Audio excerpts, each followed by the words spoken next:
country star Kelsea Ballerini just released this new song titled I Sit in Parks, and she has a predominantly female fan base that found this incredibly emotionally impactful for them.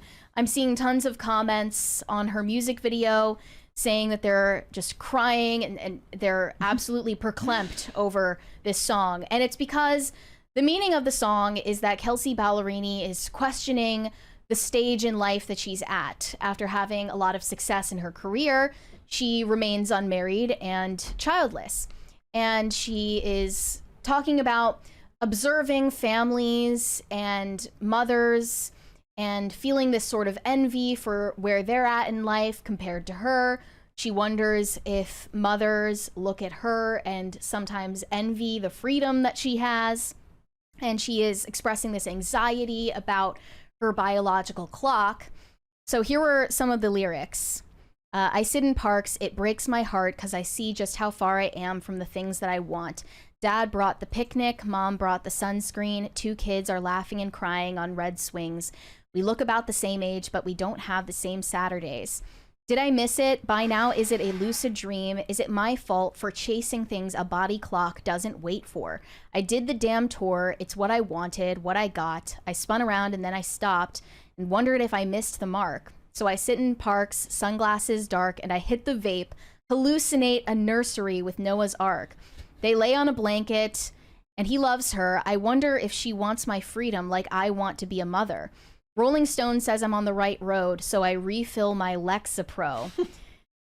And then at the very end, in the outro of the song, she names this this colleague, friend of hers named Taryn, who is pregnant. She said, Taryn's due in June, the album's due in March. So in a way, it's like her music is her surrogate child. And she doesn't feel truly fulfilled by that at the end of the day. And she's expressing that she intentionally delayed having a family in order to prioritize her work. But there are a lot of people who have very little in common with Kelsea Ballerini commenting on this, saying that it's super relatable. One comment said, as a single girl in her 30s, I've never related to a song more. Another one said, I'm 33 and dearly hoping to be married and a mom someday. Seeking to trust God's timing and praying for discernment on how to continue to put myself out there. If I knew what to do differently in dating, I would be doing it. In the meantime, seeking to live a life of joy. Thank you, Kelsea, for putting words to so many of our heart's desires and the ache that comes for wishing for the next life season while knowing it's not promised. And another one said, hitting 38, I felt this song. And then a lot of women who have struggles with infertility as well, feeling really impacted by it. And it is sad to see women share all of these accounts of, you know, how they imagined a different path in life and it didn't work out the way they planned. However, when I heard this song and read through the lyrics, I wanted to know what Kelsea Ballerini's path looked like prior to writing the song. And I kind of did a deep dive on her background. So it turns out that Kelsea Ballerini actually has been married before, and she initiated a divorce from her husband in 2022. She got married in 2017 to this fellow country singer named Morgan Evans, who, by the way, is Australian, much like Keith Urban. And it's really their fault. They were together for a total of 5 years before she divorced him. And she has been incredibly open about why their relationship broke down. And it basically boils down to, he didn't make enough time for me, which I think is incredibly naive. Everything she said about her missed expectations for marriage clue you in to the fact that she had no idea what marriage ought to look like in the first place and probably was deeply unprepared for what it required of her, including mutual sacrifice. And once there just wasn't that spark, once the spark faded and they were actually in the middle of living life together, it just wasn't what she hoped for. And she was hoping for this like Barbie dream house love story rom-com in real life. And when it didn't work out that way and they both had their own careers to focus on, she felt like she wasn't his priority. And there's this one story that she tells. She's like really struggling, and she says, you know, my therapist told me that communication is key. So I texted my husband saying, I'm really struggling right now. And then a link to a flight. Take this flight and come home. I need you to be with me right now. He was on tour at the time, so he couldn't come home. And so he did not take the flight. And then she said that was the moment I knew the relationship was beyond saving. That was the last straw. Oh boy. So what they want is somebody that makes the money of a country singer but has the free time of somebody. You know, it's exactly like what you were just talking about in The Materialist. You choose the person who has the most time for you, even if they're a total mess. Yeah, exactly. Women seem to want a guy who can be a provider, but none of the responsibilities that come with that. We had this whole discussion, I think last week. We were talking about the trope in movies where the woman has a stable husband who's at work all the time, and she's like, no, I'm going to go find this emotionally unavailable loser who just happens to be fun and spontaneous. Right. Well, stability is rarely spontaneous. Yeah. And I also learned that allegedly when they got married, her husband, Morgan Evans, wanted to start a family as soon as they got married. Pretty normal thing to expect.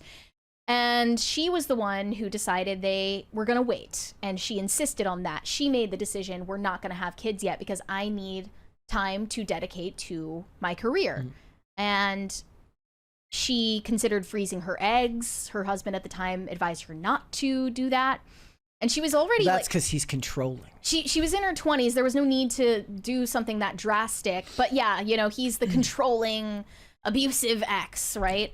And she made this song. He sounds like a great Hallmark villain. She had this song that was playing on the idea that, you know, when a couple are driving away from their wedding, the car says like just married. And she says, once it was love, then it was just married. It's pretty clever. She clearly has a lot of lingering resentments about the end of that relationship. She got into a new relationship, I believe in 2023, with this actor named Chase Stokes, who is on Outer Banks.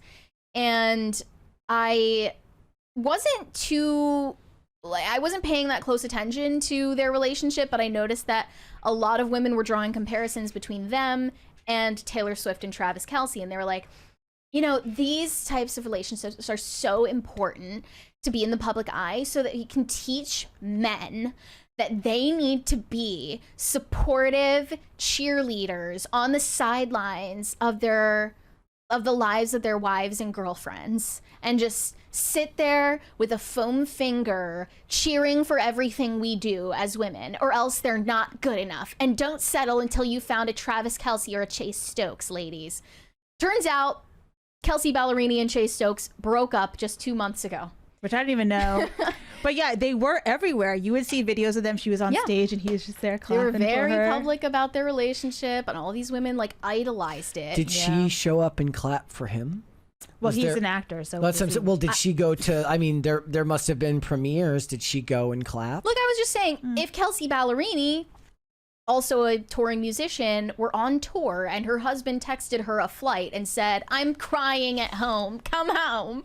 Would she have come home from tour for him? I don't think so. Well, maybe she did that and Chase Stokes is like, I'm filming right now. Right. There's always something that life gets in the way of, you know, your life being a movie sometimes. Right. And that's... Or don't like marry actors or musicians. You could always marry just a regular person who has a regular job that gets them off work at a regular time. Exactly. Touring musicians generally should not date each other. But anyway, I bring all of this up to point out that Kelsea Ballerini released this song that's relatable to so many women now.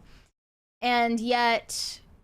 most of these women commenting that, you know, they're still like yearning for this stage in their life where they're married and having kids, were never married to a guy who was wanting to have kids with them in the first place. Yeah. Kelsea Ballerini was in that position, and she threw it all away because of her own selfish, immature expectations about relationships, and has clearly not exercised any introspection about that. Now we're having all of these conversations about forever girlfriends and prolonged engagements, which led to This op-ed being written in the Telegraph titled, "My ex stole my childbearing years. Does he owe me compensation?" Is there like a picture of him like absconding with the years themselves? Yeah. Like in a little burglar suit on with like a mask? She said, "I've been in a relationship for just over 10 years with a guy I hoped to marry. He called it off a few months ago. I'm moving from heartbroken and incapable of functioning to trying to work out how to put my life back together. This is how I came to discuss my situation with you. I agreed to write it up as a moral money dilemma because I'm sure other women end up in the same place as I have, and perhaps it will be open. It will help to be open about how I feel and what can be done. My ex and I were not married, but we do own a flat together in which we lived and had been very much a couple for the past 8 years." So wait, okay, so this is just an aside. Are they like common law married by that point? Yeah. I don't know how that works in the So- UK. It depends on this. but Like, are Yeah, they depends. like their finances are now inextricably linked together? Who knows if they have like a joint bank account or what. Yeah. It But probably gets confusing in courts. she said, "I thought we had done well and were settled. He tells me he feels at 38 as though he still has a decade of enjoying his lifestyle and powering through his career and is not ready for marriage and children. But he knows it has become a priority for me. So he is off.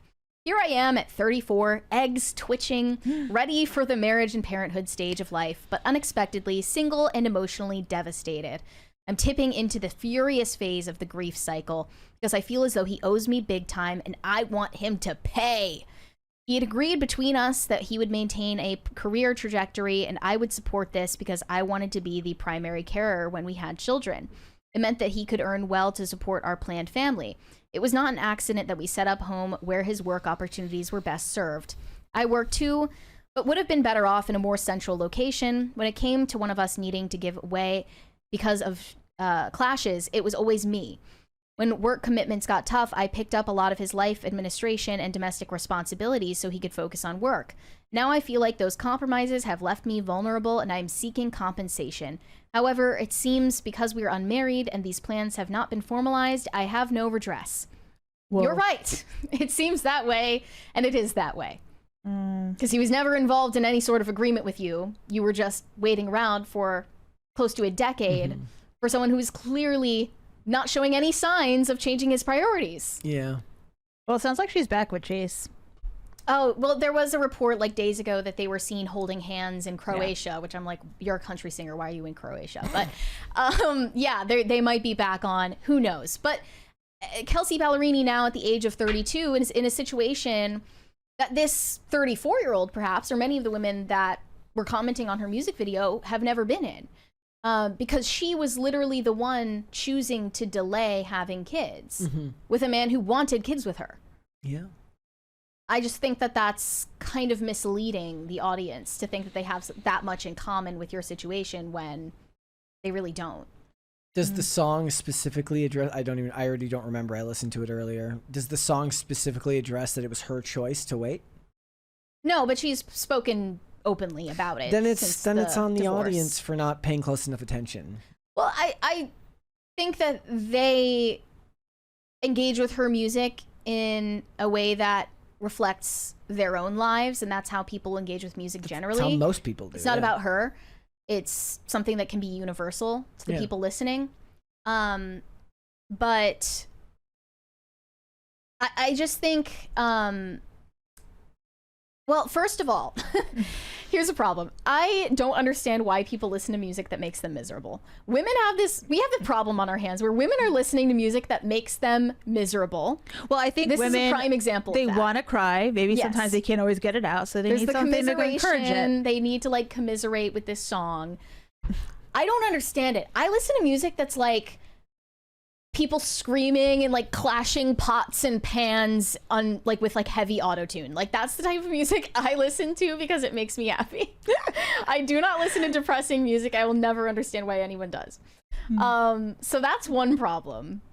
And they're taking this and using it as a reflection of their own lives when they really shouldn't. That's the point I'm trying to make. And it also seems relevant to bring up this recent clip that's being resurfaced of Stevie Nicks explaining why she got an abortion to focus on her music career. Now, granted, this has no relation to Kelsea Ballerini. She says she never got an abortion for the sake of her career, but possibly narratives like this one, like you can't have both, are the reason why she felt like she needed to choose one or the other, mutually exclusive. I got pregnant, and it was like, why? I have an IUD. I am totally protected. I have a great gynecologist. How come this has happened? So you took all the precautions. Yes, and I'm like, this can't be happening. Fleetwood Mac is 3 years in, and it's big, and we're going into our third album. It was like, oh, no, no, no, no, no.